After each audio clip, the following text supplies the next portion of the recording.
Hello বন্ধুরা, welcome to only sports view. তো এই ভিডিওতে আলোচনা করব আইএসএল নিয়ে। তো আইএসএলে মোহনবাগানের ম্যাচ নিয়ে আলোচনা করব।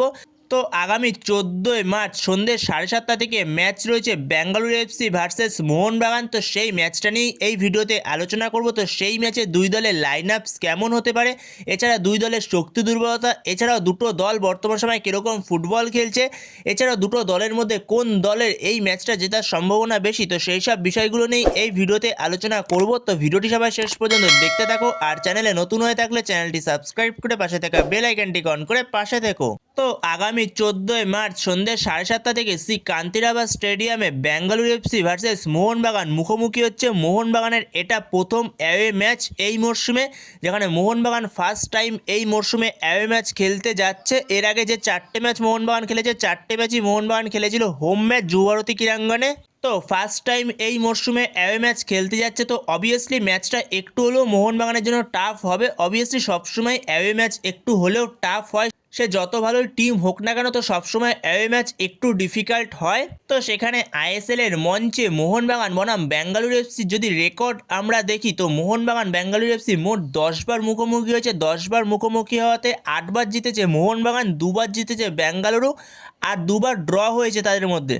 তো সেই জায়গাতেই আইএসএল এর মঞ্চে বেঙ্গালুরু এফসির রেকর্ড খারাপ মোহনবাগানের সঙ্গে, যেখানে মোহনবাগান অনেক এগিয়ে বেঙ্গালুরু এফসির থেকে হেড টু হেডে। তো সেখানে যদি আমরা এরপরে আলোচনা করি দুটো দল বর্তমান সময় আইএসএলে কীরকম খেলছে, তো সেখানে দুটো দলের মধ্যে মোহনবাগান অনবদ্য পারফরমেন্স করছে। মোহনবাগান বর্তমান সময়ে পয়েন্টস টেবিলের 1 নম্বরে রয়েছে। মোহনবাগান, যেখানে মোহনবাগান 4টে ম্যাচ খেলেছে, 4টে ম্যাচে 4টেই জয় পেয়েছে এবং 4 ম্যাচে 4 জয়ের ফলে মোহনবাগান পয়েন্টস টেবিলের 1 নম্বরে 12 পয়েন্টে রয়েছে। তো মোহনবাগান মোট 4 ম্যাচে গোল করেছে 14টা। তো 14টা গোলের মধ্যে মোহনবাগান 2টো গোল খেয়েছে, আর মোহনবাগানের গোল সংখ্যা এখন বর্তমান সময়ে 12।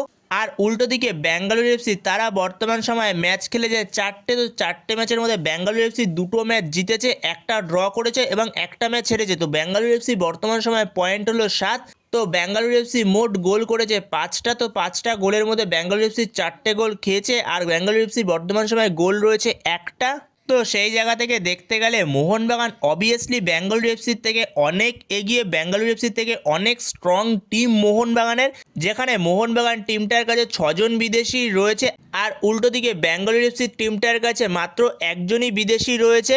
কিন্তু না, 2জন বিদেশি রয়েছে, কিন্তু একজন বর্তমান সময়ে ভারতীয় প্লেয়ার হয়ে গেছে, সেটা হলো রায়ান উইলিয়ামস। যেখানে রায়ান উইলিয়ামসকে এখন আর বিদেশি বললে চলে না, সে এখন আমাদের ভারতীয় প্লেয়ার, ইন্ডিয়ান প্লেয়ার। তো সেখানে অন পেপার দেখতে গেলে মোহনবাগান অনেক এগিয়ে বেঙ্গালুরু এফসিতে, কিন্তু যতই হোক ম্যাচটা অ্যাওয়ে ম্যাচ। বেঙ্গালুরু এফসির টিমটাও যথেষ্ট ভালো টিম, খুব একটাও খারাপ টিম না। যথেষ্ট ভালো এক্সপিরিয়েন্স প্লেয়ার রয়েছে, যথেষ্ট ভালো ভালো বেশ কিছু ইন্ডিয়ান প্লেয়ার রয়েছে বেঙ্গালুরু এফসির টিমটার মধ্যেও। এছাড়াও ম্যাচটা অ্যাওয়ে ম্যাচ। তো অ্যাওয়ে ম্যাচ সবসময় একটা কঠিন ম্যাচ হয়, যেখানে মোহনবাগান টিমের অ্যাটাক, মাঝমাঠ, ডিফেন্স সব জায়গাতেই মোহনবাগান অনবদ্য পারফরমেন্স করছে, দুরন্ত পারফরমেন্স রয়েছে মোহনবাগানের। বিশেষ করে অ্যাটাক লাইনে জেমি ম্যাকলারেন অনবদ্য ফর্মে রয়েছে, এছাড়াও ডিফেন্সও যথেষ্ট ভালো করছে মোহনবাগান।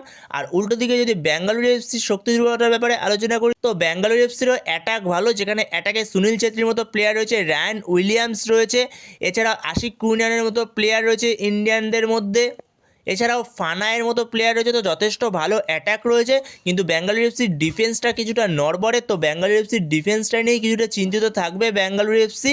তো সেই জায়গাতেই মোহনবাগানের ডিফেন্সকে সতর্ক থাকতে হবে বেঙ্গালুরু এফসির অ্যাটাকের দিক থেকে, কারণ সুনীল ছেত্রীর মতো এক্সপিরিয়েন্স প্লেয়ার রয়েছে, রায়ান উইলিয়ামস রয়েছে।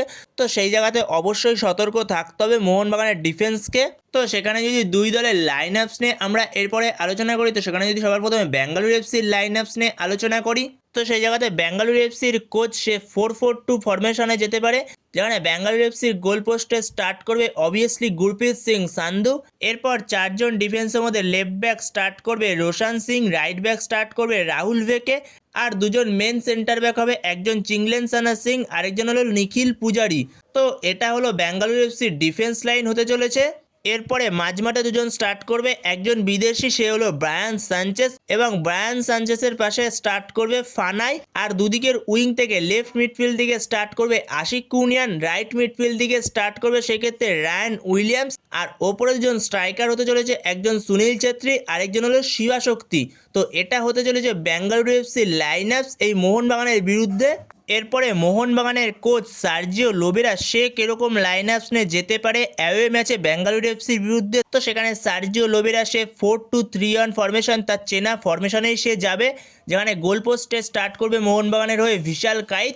এরপর চারজন ডিফেন্সের মধ্যে লেফট ব্যাক স্টার্ট করবে Shubhashis Bose, right back start করবে অভিষেক টাকচাম সিং, আর দুজন মেন সেন্টার ব্যাক হবে, একজন হলো আলবার্তো রড্রিগেজ বিদেশিদের মধ্যে, আর একজন ইন্ডিয়ান সেন্টার ব্যাক স্টার্ট করবে সেক্ষেত্রে মেহতাব সিং। আর এরপরে মাঝমাঠে দুজন স্টার্ট করবে, একজন হলো আপুয়া ডিফেন্সিভ মিডফিল্ড রোলে, আরেকটা সেন্টার মিডফিল্ডার রোলে স্টার্ট করবে সেক্ষেত্রে অনিরুদ্ধ থাপা।